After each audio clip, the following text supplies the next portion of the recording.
Optimism or pessimism? Which one will you choose? Hope is a lie. So is the fear.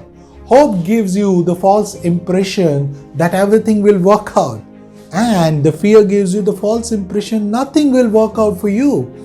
And that is the reason people are oscillating between these two extremes, that is hope and the fear.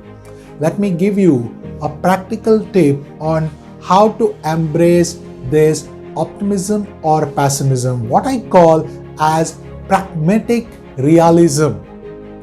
The pragmatic realism is not about any motivational guru speech which is talking about believe in yourself, be positive and so on.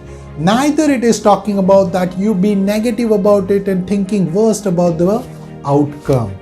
But it is around these three practical strategies that you can use to be pragmatically realistic. And this is what it is. Number one is critical evaluation.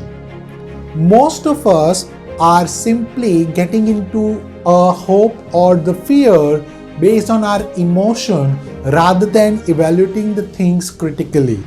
When I say evaluating the things critically, I mean that you need to understand that what are the repercussions of each of the actions, what would be the probable outcome that you are looking at, and whether it will take us to that route or not. That is the critical evaluation. Number two is the objective reality. Most of us are emotional fools. That means we have got our own bias, our own narrow thinking, and our own perceptions of the world.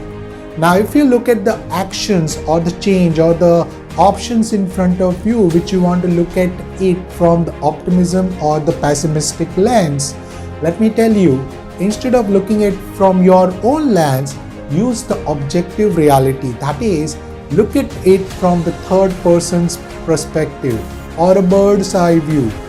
That is where you will be able to understand that whether I am excluding all the perception bias that I carry while evaluating this particular option, action or a change in my life. Number three, and the most critical one, is expect the probability of the outcome.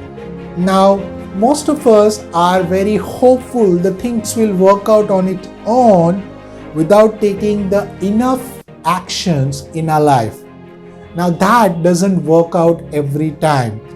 Sometimes people call it a luck when the things work out at the right place, right time and right you. But many a times you will not find that combination. And that's the reason having the probability of outcome, that is accepting the success as well as the failure probability and understanding what is the probability of each one of this outcome and act accordingly, it will give you the realistic picture about how you are going about it. Now, it doesn't mean that you don't need to be hopeful about the things, that is optimistic about it. It also doesn't mean that you have to be pessimistic about the things. It is only mean that you are practically realistic in the true sense where you are critically evaluating the options that you have in your life. You are objectively looking at the things rather than looking at from the biased lens, and you are very much aware about the probability of the outcomes, whether it is a success or a failure. If you actually adopt this approach in your life, let me tell you that you will not need either the motivation or the sympathy. Either way, it will not work. And that is the reason I adopt the pragmatic realism. So if you like this video, just subscribe to my channel and let me know in the comment which one option that you are using today, whether it is optimistic, pessimistic or pragmatic realism, and how you are practicing it. And please hit the bell icon so that you can keep receiving this valuable lessons of life and business in your inbox. Till we meet next time, thank you very much and God bless.